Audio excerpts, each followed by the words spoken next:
আল্লাহ রাব্বুল আলামিন বলেন, তোমরা যে মৃত্যু থেকে পালায়ন করতে চাও, তোমরা যদি মৃত্যু দূর থেকে দূরে কোথাও গিয়ে যদি লুকাও না কেন, আমি আল্লাহ রাব্বুল আলামিন যাকে যখন মৃত্যু দান করেছি তার মরণ সেখানেই হবে। কথা বলুন ঠিক কিনা? এরপর আল্লাহ রাব্বুল আলামিন বলেন, কুল্লু নাফসিন যায়িকাতুল মাউত। এই কুল্লু নাফসিন যায়িকাতুল মাউত এই আয়াতটা যদি কোনো মুমিন ব্যক্তি পড়ে, এই আয়াতটা যদি কোনো জানলেওয়ালা মানুষ যদি এই আয়াতটা শুনে, সঙ্গে সঙ্গে তার শরীরের পশম দাঁড়ায়া যায়। সুবহানাল্লাহ কইতেন না? এখন বলবেন হুজুর কেন? আচ্ছা, এখন বলবেন হুজুর কেন এই কুল্লু নাফসিন যায়িকাতুল মাউতটা এটা অত্যন্ত একটি কঠিন। যেই আয়াতের অর্থ হলো আল্লাহ রাব্বুল আলামিন যতটা প্রাণীর ভিতরে প্রাণ দিয়েছে, হতে পারে সে মানুষ, হতে পারে সে জিন, হতে পারে সে একটা প্রাণী, যতটা প্রাণীর ভিতরে আল্লাহ রাব্বুল আলামিন প্রাণ দিয়েছে প্রত্যেকটা প্রাণী একদিন মৃত্যু স্বাদ গ্রহণ করতে হবে। বলি সুবহানাল্লাহ।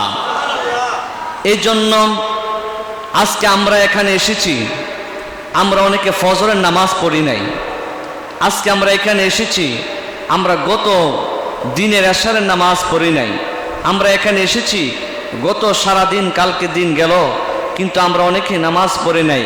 কিন্তু আল্লাহ রাব্বুল আলামিন এই পবিত্র জুমার দিন আমরা হাজিরা দিয়েছি। কিন্তু আল্লাহ রাব্বুল আলামিন যদি আমাকে আপনাকে এই শুক্রবারে যদি আসার আগে যদি মৃত্যু দান করত, তখন আল্লাহর কাছে কি জবাব দিতেন? আপনি যে ফজরের নামাজ পড়েন নাই, আল্লাহ যদি বলতো আমি তো তোমার উপরে নামাজ ফরজ করে দিয়েছি, তুমি যে নামাজ পড়ো নাই, এখন এই নামাজের জবাব দিতে পারবো আমরা? কথা বলুন, পারবো? গভীর মনোযোগ দিবেন। আল্লাহ রাব্বুল আলামিন আমাকে আপনাকে দুনিয়াতে পাঠিয়েছে আল্লাহর ইবাদত করার জন্য। আল্লাহ রাব্বুল আলামিন বলেন, ওয়ামা খালাকতুল জিন্না ওয়াল ইনসা ইল্লা লিয়াবুদুন।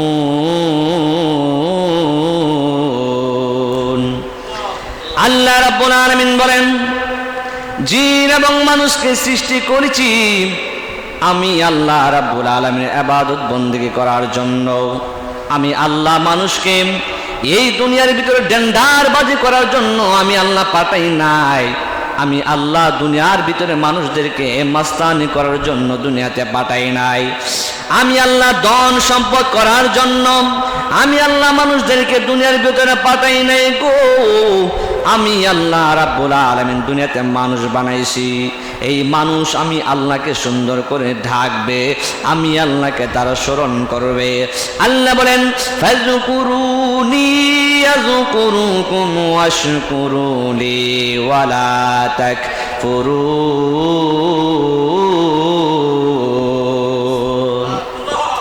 আল্লাহ রাব্বুল আলামিন বলেন, তোমরা বান্দা আমি আল্লাহকে বেশি বেশি স্মরণ রাখবা। তোমরা যদি আমি আল্লাহকে স্মরণ রাখো, আমি আল্লাহ তোমাদের স্মরণ রাখবো। এরপরেও যদি তোমরা আল্লাহকে স্মরণ না রাখো গো, এরপরও আমার আল্লাহ আপনাদেরকে স্মরণ রাখে। আল্লাহ রাব্বুল আলামিনকে যদি আপনি স্মরণ নাও রাখেন, এরপরও আমার আল্লাহ রাব্বুল আলামিন আপনার আমার ঠিকই সব খবর রাখতেছেন। এখন আসেন, আমরা যদি দুনিয়ার কোনো মানুষের কাছে কিচ্ছু চাই, একটা জিনিস চাওয়ার জন্য একটা মানুষের কাছে একবার দুইবার তিনবার যদি আমরা তার কাছে একটা জিনিস চাই, সেই মানুষটা বিরক্ত হয়ে যায়। এ বাবা, একটা আপনি যদি বিপদে পড়ে যান গো, এই বিপদে পড়ে যাওয়ার পরে যদি আপনি একটা মানুষের কাছে টাকা ধার চান, আমারে 500 টাকা ধার দেন, আমি কয়েকদিন পরে দিয়ে দিব। কিন্তু লোকটা যদি একবার না করে, এরপরে যদি আপনি আবার তার কাছে খুঁজেন, আমারে 500 টাকা ধার দেয়া দেন, আমি কয়েকদিন পরে আপনাকে দিয়ে দেব। একবার দুইবার তিনবার বলবেন, এই মানুষটা আপনার কাছ থেকে বিরক্ত হয়ে একটা ধমকে মারবে। এ বাবা, এই লোকটা বিরক্ত হইয়া আপনাকে ধমক মারতেও পারে। কিন্তু আমার আল্লাহ রাব্বুল আলামিন বলেন, বান্দা যদি আমি আল্লাহর কাছে গো যতই বেশি বেশি চাই না কেন, আমি আল্লাহরও তত বেশি খুশি হইয়া বান্দারে দান করি। জবান খুলে কন্যা সুবহানাল্লাহ। দুনিয়ার মানুষের কাছে চাইলে মানুষ বিরক্ত হয়ে যায়, কিন্তু আমার আল্লাহ বলেন বান্দা যদি আমি আল্লাহর কাছে কিছু না চাই, আমি আল্লাহ এই বান্দার প্রতি অনারাজ হয়ে যায়, আমি আল্লাহ ওই বান্দার প্রতি অসন্তুষ্ট হয়ে যায়, কারণ আল্লাহর কাছে কোনো কিছুর অভাব নাই। বন্ধুরে আমার, ও আমার চান্দরা ইব্রাহিমপুরের ভাবারাও, এখন আপনি আজকে ফজরের নামাজ পড়েন নাই। আমার আল্লাহ রাব্বুল আলামিন যদি আপনাকে বলতো তুমি যে ফজরের নামাজ পড়ো নাই, আমি তোমার ফজরের কানা বন্ধ কইরা দিলাম, এখন আপনি কি খাইলেন? আল্লাহ রাব্বুল আলামিন যদি বলতো আপনি জোহরের নামাজ পড়েন নাই, জোহরের নামাজ আদায় করলে তোমার খাবার তোমার পেটের ভিতরে জুটবে, আর না হলে তোমার খাবার পেটের ভিতরে জুটবে না, তখন ঠিকই আপনি খাবার খাওয়ার জন্য জোহরের নামাজটিকে আদায় করতেন। কথা বলুন ঠিক কিনা? কিন্তু আপনি যখন জোহরের নামাজ আদায় করেন নাই, আল্লাহর ফেরেশতা ডাক দিয়া কই আল্লাহ গো, ও আমার আল্লাহ, আপনার এক বান্দা তো ফজরের নামাজ পড়ে নাই, তাহলে আমি কি তার ফজরের নামাজ না পড়ার কারণে আমি কি তার সকালের খানা বন্ধ কইরা দিমুনি? আমার আল্লাহ রাব্বুল আলামিন বলে আমার বান্দা যদিও ফজরের নামাজ না পড়ে, হয়তো বা কোনো কারণে তিনি নামাজ পড়তে পারে না, ঠিক আছে দেখো না জুহুর পর্যন্ত সেই লোকটা কি করে দেখো না। এবার যখন জুহুরের সময় হয়ে যায়, যখন আপনি জুহুরের নামাজ পড়েন না, ওই মুহূর্তে আল্লাহর ফেরেশতা ডাক দেয় কই আল্লাহ, ও আল্লাহ গো, তোমার বান্দা ফজরের নামাজও পড়ে নাই, জুহুরের নামাজও পড়ে নাই, এখন তারে কি করা যায়? আমার আল্লাহ রাব্বুল আলামিন দয়া করে ডাক দিয়া বলে ফজরের নামাজ পড়তে পারে নাই, জোহরের নামাজও পড়তে পারে নাই, দেখো আসরের নামাজ পড়তে পারে কিনা, মাগরিবের নামাজ পড়তে পারে কিনা, ইশারের নামাজ পড়তে পারে কিনা। ও বাবা, ফজরের নামাজও পড়েন নাই, জোহরের নামাজও পড়েন নাই, আসরের নামাজও পড়েন নাই, মাগরিবের নামাজও পড়েন নাই, ইশারের নামাজও পড়েন নাই। এরপরে আমার আল্লাহ সকালের খানাও বন্ধ করে নাই, দুপুরের খানাও বন্ধ করে নাই, আপনার রুজি রাজগারও আমার আল্লাহ বন্ধ করে নাই। আপনার ইশারের নামাজ না পড়ার কারণে আপনার রাতের ঘুমটাও আমার আল্লাহ ডিস্টার্ব করে নাই। কেন কেন কেন?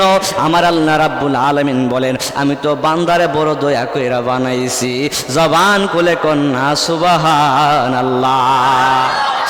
এ আমার বাবা, বাবা, বাবা রে, একদিন, দুই দিন, তিন দিন করতে করতে যুবক বয়সে চিন্তা করছেন আমি তো এখন ফুলা, আমি তো নামাজ পড়ার আরো অনেক সময় বাকি, কিন্তু যুবক বয়সটা পার কইরা দিছেন। এখন আপনি চিন্তা করতেছেন আমি একটু বুড়া হইলে, আমি তো এখন জোয়ান মানুষ, আমি আরো কয়েকদিন পরে আমি নামাজ পড়া শুরু কইরা দিমু। কিন্তু যখন আপনি জোয়ান হয়ে গেলেন, এই করতে করতে আপনার মুখে দাড়ি ছিল না, যেই সময় দাড়ি ছিল না ওই সময় চিন্তা করছেন দাড়ি দূরে উঠলে নামাজ পড়বো, এরপরে আপনার দাড়ি কালো কালো দাড়ি গুছাইছে, এরপরে আপনি ওই কালো কালো দাড়ি গুছানোর পরেও আপনি নামাজ পড়েন নাই, আপনি আল্লাহর রাস্তায় কোনো কিছু করেন নাই। এরপরে এইভাবে করতে করতে এই কালো কালো দাড়িগুলা পাকা হয়ে গেল, আপনি সমাজের পাল্লায় পড়েছেন, আপনি নিজের ফ্যামিলি টেনশন করতে করতে যুবক বয়স চলে গেল, আপনার জোয়ান বয়স চলে গেল, বার্ধক্যকাল চলে আসলো। কোন ফাঁক দিয়া নিজের চোখ দিয়া রাস্তাঘাটের পরিবর্তন দেখেছেন, নিজের চোখ দিয়া বাড়ির পরিবর্তন দেখেছেন, নিজের চোখ দিয়া আঘাত ঘাট হইতে দেখেছেন, নিজের চোখ দিয়া সব কিছু দেখেছেন, কিন্তু কোন ফাঁক দিয়া কালো কালো দাড়িগুলা কোন ফাঁক দিয়া ফাঁকা হয়ে গেছে নিজেও কিন্তু কইতে পারেন নাই। কথা বলুন ঠিক কিনা? এখন যদি জীবনের হিসাব মিলান না কেন, এখন যদি জীবনের হিসাব মিলাইতে যান, এখন আপনি চিন্তা করছেন যুবক বয়সে চিন্তা করছেন আপনার দাড়ি যদি মুখের ভিতরে গোজায় নামাজ পড়বেন, কিন্তু দাড়ি মুখের ভিতরে গোজাইছে নামাজ পড়লেন না। এখন আপনি জোয়ান বয়স হয়ে গেল, আপনার ছেলে মেয়ে হয়ে গেল, এখন পড়ে গেলেন আরেক টেনশনের ভিতরে, এখন পড়ে গেলেন সংসারের চিন্তায়, পড়ে গেলেন ভবিষ্যতের চিন্তায়, পড়ে গেলেন সন্তান কিভাবে খাওয়াবো, পড়ে গেলেন মেয়েকে কিভাবে বিবাহ দেব, সব চিন্তা করলেন কিভাবে সন্তানকে একটা ঘর বানিয়ে দিয়া যাবো, চিন্তা করলেন কিভাবে সন্তানের জমি দিয়া যাবো, চিন্তা করলেন কিভাবে সন্তান ভবিষ্যৎ গড়াইতে পারবো। সন্তানের চিন্তা করতে করতে নিজের বয়সটা কোন ফাঁক দিয়া চইলা যাইতেছে বলতে পারেন নাই। চিন্তা করতে করতে কোন দিক দিয়ে যে আপনার 30 বছর 40 বছর হয়ে গেছে নিজেও কিন্তু কইতে পারেন নাই। এই জন্য আশিকি হুজুর বলে, আগের মতো চোখে আমি দেখি না তেমন, আরে চোখ জানে হইয়া গেছে কেমনের কেমন। কথা বলুন ঠিক কিনা? যুবক বয়স যদি আমাদের সমাজে দেখবেন রাখালেরা যারা গরু চড়াই, এই গরু যদি হঠাৎ করে হারাইয়া যায়, কুজার জন্য যুবক বয়সে দেখবেন দূর থেকে তাকায় একটা বন্ধের মধ্যে চোখটা একটু আড়াইয়া দেখে গুরুটারে চিনা যায় কিনা। যখন হঠাৎ করে একটা জায়গার মধ্যে দাঁড়াইয়া বন্ধে যখন চোখটারে আড়ায়, তার চোখের নজরে যদি গুরুটা পয়রা যায়, সে গুরু চিনা যায়। কথা বলুন ঠিক কিনা? কিন্তু যুবক বয়সে যদি এই চোখ দিয়া যদিও রাখালের গুরু হারাইয়া যায়, যদি সে দূর থেকে তাকায়া দেখে তার চোখের নজরের ভিতরে পড়লে এই গুরুটারে সে চিনতে পারে। কিন্তু বার্ধক্যকালে যখন আপনার বয়স যখন 40-50 বছর হয়ে যায় গো, তখন আপনার চোখের ভিতর তো আস্তে আস্তে কম দেখা শুরু কইরা দেন। এই জন্য আল্লাহ শিখুজুর বলেন, আগের মতো চোখে আমি দেখি না তেমন, আরে চোখ জানে হইয়া গেছে কেমনের কেমন। আগের মতো গায়ে শক্তি পায় না তেমন, আরে শরীর জানে হইয়া গেছে কেমনের কেমন। কেউ বোঝে না শরীর আমার কি হয়েছে, বলো না কেউ বোঝে না কি হয়েছে।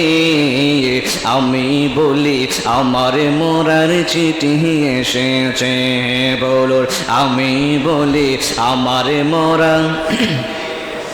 আগের মতো চোখে আমি দেখি না তেমন, আর চোখ জানে হয়া গেছে কেমনের কেমন। আগের মতো গায়ে শক্তি, এখনকার যুবকের শরীরে যে শক্তি বৃদ্ধ বাবা কিন্তু তার সঙ্গে পারবে না। কথা কোন ঠিক কিনা? এই শক্তিটা কিন্তু আপনারও একদিন ছিল, এই শক্তিটা এখন বর্তমানে আমারও আছে। যখন বয়সটা 40 হয়ে যাবে, যখন বয়সটা 50 হয়ে যাবে, তখন যতই বাহাদুর দেখাই না কেন একটা যুবকের সঙ্গে আমার পেরে ওটা কোলাইবে না। কথা বলুন ঠিক কিনা? এই জন্য আগের মতো গায়ে শক্তি পাই না তেমন, আর শরীর জানে হইয়া গেছে কেমনের কেমন। কেউ বোঝে না শরীর আমার কি হয়েছে, বলো না কেউ বোঝে না কি হয়েছে। আমি বলি আমার মরার চিঠি এসেছে। আমার নাতি বলে অবায় চড়াই পাগে ধরেছে চুলের গোড়াই গো, ঠিক কিনা? আমার বউ বলেছে বায় চড়াই পাগে ধরেছে চুলের গোড়াই গো। আমার বউ বুঝে না কোন কারণে চুল পেকেছে। আমি বলি আমার মরার চিঠি এসেছে, বলো আগের মতো চোখে আমি দেখি না তেমন, আরে চোখ জানে হইয়া গেছে কেমনের কেমন। আগের মতো গায়ে শক্তি পায় না তেমন, আরে শরীরে জানে হইয়া গেছে কেমনের কেমন। কেউ বোঝে না শরীরে আমার কি হয়েছে, বলো না কেউ বোঝে না হয়েছে। আমি বলি আমার মরা। আমার বাবা এই কোনো সময় আছে। আল্লাহ রাব্বুল আলামিন বলেন, বান্দা যদি পাহাড় পরিমাণ গুনাহ করে, বান্দা যদি গুনাহ করতে করতে সমুদ্র পরিমাণ গুনাহ করে, বান্দা যদি মৃত্যুর আগে যদি আমি আল্লাহর কাছে খালেস দিলে তওবা করে, আমি আল্লাহ রাব্বুল আলামিন তার পাহাড় পরিমাণ গুনাহ মাফ কইরা দিতে পারি। এখন আপনারাই বলুন আমার আল্লাহ কি দয়াবান কিনা? আর আওয়াজ করুন কি আল্লাহ কি দয়াবান কিনা? আল্লাহ যদি দয়াবান না হইতো, এই যে আপনি যে এইভাবে দুনিয়াতে ঘুরতেছেন, আল্লাহ বলছে বান্দা তুমি ওই দিকে যাইও না, আপনি ওই দিকে যাচ্ছেন। বান্দা বলছে বান্দা তুমি এই হারাম খাইও না, আপনি হারাম খাচ্ছেন। বান্দা বলছে আল্লাহ বলছে বান্দা তুমি হারামের দিকে যাইও না, আপনি যাচ্ছেন। আল্লাহ বলছে বান্দা তুমি সঠিক পথে চলো, ইহদিনা সিরাতাল মুস্তাকিম, এই পথে চলো, কিন্তু আপনি এই পথে চললেন না। আল্লাহ বলছে একদিকে যাওয়ার জন্য, আপনি গেছেন আরেক দিকে। আল্লাহ বলছে এটা করিও না, আপনি এটা করেছেন। এখন বলুন এত কিছু করার পরেও যদি আল্লাহ রাব্বুল আলামিন আপনাকে সঠিকভাবে শরীর ঠিক রাখতেছে, ইনকাম ঠিক রাখতেছে, খাবার ঠিক রাখতেছে, ওই আল্লাহর কাছে শুকরিয়া জানানো দরকার আছে না নাই? আর আওয়াজ করে বলুন না আছে না নাই? আল্লাহ বান্দাকে ছাড় দেয় কিন্তু ছেড়ে দেয় না। এখন কিন্তু আল্লাহ আমাদেরকে ছাড় দিতেছে ছাড়, কিন্তু যেই দিন ধরবে ওই দিন পালানোর কোনো পথ পাবেন না। কথা কোন ঠিক কিনা বলুন? আল্লাহ যদি দুনিয়াতে নাও ধরে, এই হাসরের মাঠে যখন ধরবে আপনি কই পালাইবেন? সুযোগ আছে পালানোর? কথা বলুন আছে? সুযোগ নাই। এই জন্য সময় থাকতে আপনি আল্লাহ রাব্বুল আলামিনের কথা মতো চলুন, সময় থাকতে আমল করুন। কবরের ভিতরে ধন সম্পদ টাকা পয়সা নিয়ে যাওয়া যায় না, কবরের ভিতরে শুধু একটা জিনিসে যাবে, সেটা হলো আপনার ঈমান এবং আমল নিয়ে যেতে হবে। কথা বলুন ঠিক কিনা? এই কবরের ভিতরে যদি আপনি শান্তিতে থাকতে চান, ওই কবরের ভিতরে যদি আপনি সুখে শান্তিতে থাকতে চান, ওই কবরের ভিতরে যদি আপনার কবরের ভিতরে যদি নূরে নূরান্বিত করতে চান, তাহলে আল্লাহ রাব্বুল আলামিনের পথ এবং মতে চলার দরকার আছে না নাই? আর আওয়াজ করে বলুন আছে না নাই? এই জন্য আল্লাহ পাক রাব্বুল আলামিন আমাদের প্রত্যেককে যেন সঠিক পথে চলার তৌফিক দান করে, সকলে বলুন আমিন। আর